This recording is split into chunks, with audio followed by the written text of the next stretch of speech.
വചനയാത്ര ഉൽപ്പത്തി 20-ാം അധ്യായം. അബ്രാഹവും അബിമേലെക്കും. അബ്രാഹം അവിടെ നിന്ന് നെഗബ് പ്രദേശത്തേക്ക് തിരിച്ചു. കാദഷിനും ഷൂറിനും ഇടയ്ക്ക് അവൻ വാസമുറപ്പിച്ചു. അവൻ ഗരാറിൽ ഒരു പരദേശിയായി പാർത്തു. തൻ്റെ ഭാര്യ സാറായെക്കുറിച്ച് അവൾ എൻ്റെ സഹോദരിയാണ് എന്നത്രേ അവൻ പറഞ്ഞിരുന്നത്.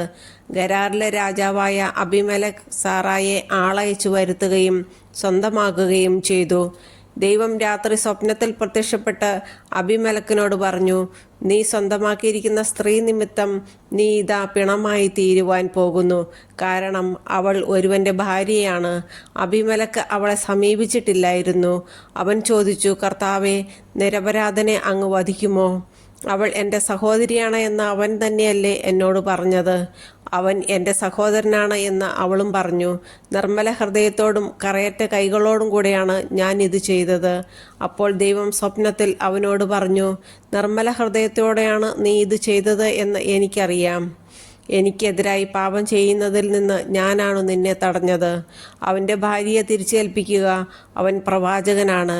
അവൻ നിനക്ക് വേണ്ടി പ്രാർത്ഥിക്കും. നീ ജീവിക്കുകയും ചെയ്യും.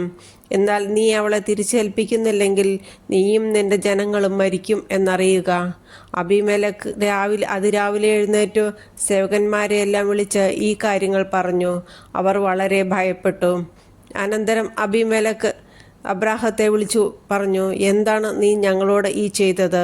നിനക്കെതിരായി ഞാൻ എന്തു തെറ്റ് ചെയ്തിട്ടാണ് എൻ്റെയും എൻ്റെ രാജ്യത്തിൻ്റെയും മേൽ ഇത്ര വലിയ തിന്മ വരുത്തിവെച്ചത്? ചെയ്യരുതാത്ത കാര്യങ്ങളാണ് നീ എന്നോട് ചെയ്തത്. അബിമേലെക്ക് അബ്രാഹത്തോട് ചോദിച്ചു, ഇത് ചെയ്യാൻ നിന്നെ പ്രേരിപ്പിച്ചത് എന്താണ്? അബ്രാഹം മറുപടി പറഞ്ഞു, ഇത് ദൈവഭയം തീരെയില്ലാത്ത നാടാണെന്നും എൻ്റെ ഭാര്യയെ പ്രതി അവർ എന്നെ കൊന്നുകളയുമെന്നും ഞാൻ വിചാരിച്ചു.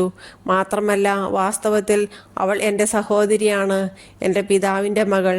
പക്ഷേ എൻ്റെ മാതാവിൻ്റെ മകളല്ല. അവൾ എനിക്ക് ഭാര്യയാവുകയും ചെയ്തു. പിതാവിൻ്റെ വീട്ടിൽ നിന്ന് ഇറങ്ങിത്തിരിക്കാൻ ദൈവം എനിക്ക് ഇടവരുത്തിയപ്പോൾ ഞാൻ അവളോട് പറഞ്ഞു, നീ എനിക്ക് ഈ ഒരു ഉപകാരം ചെയ്യണം. നാം ചെല്ലുന്ന ഇടങ്ങളിലെല്ലാം അവൾ എൻ്റെ സഹോദരനാണ് എന്ന് എന്നെക്കുറിച്ച് നീ പറയണം. അപ്പോൾ അബിമേലെക്ക് അബ്രാഹത്തിന് ആടുമാടുകളെയും ദാസീദാസന്മാരെയും കൊടുത്തു. ഭാര്യ സാറായെ തിരിച്ചേൽപ്പിക്കുകയും ചെയ്തു. അവൻ പറഞ്ഞു, ഇതാ എൻ്റെ രാജ്യം, നിനക്കിഷ്ടമുള്ളിടത്ത് പാർക്കാം. സാറായോട് അവൻ പറഞ്ഞു, നിന്റെ സഹോദരനു ഞാനിതാ 1000 വെള്ളി നാണയങ്ങൾ കൊടുക്കുന്നു. നിന്റെ കൂടെയുള്ളവരുടെ മുമ്പിൽ നിന്റെ നിഷ്കളങ്കതയ്ക്ക് അത് തെളിവാകും. എല്ലാവരുടെയും മുമ്പിൽ നീ നിർദോഷയാണ്. അബ്രാഹം ദൈവത്തോട് പ്രാർത്ഥിച്ചു. ദൈവം അബിമേലെക്കിനെയും ഭാര്യയെയും വേലക്കാരികളെയും സുഖപ്പെടുത്തി. അവർക്കെല്ലാവർക്കും സന്താനങ്ങളും ജനിച്ചു. കാരണം അബ്രാഹത്തിൻ്റെ ഭാര്യ സാറായെ പ്രതി കർത്താവ് അബിമേലെക്കിൻ്റെ അന്തഃപുരത്തിലെ സ്ത്രീകളെയെല്ലാം വന്ധ്യകളാക്കിയിരുന്നു.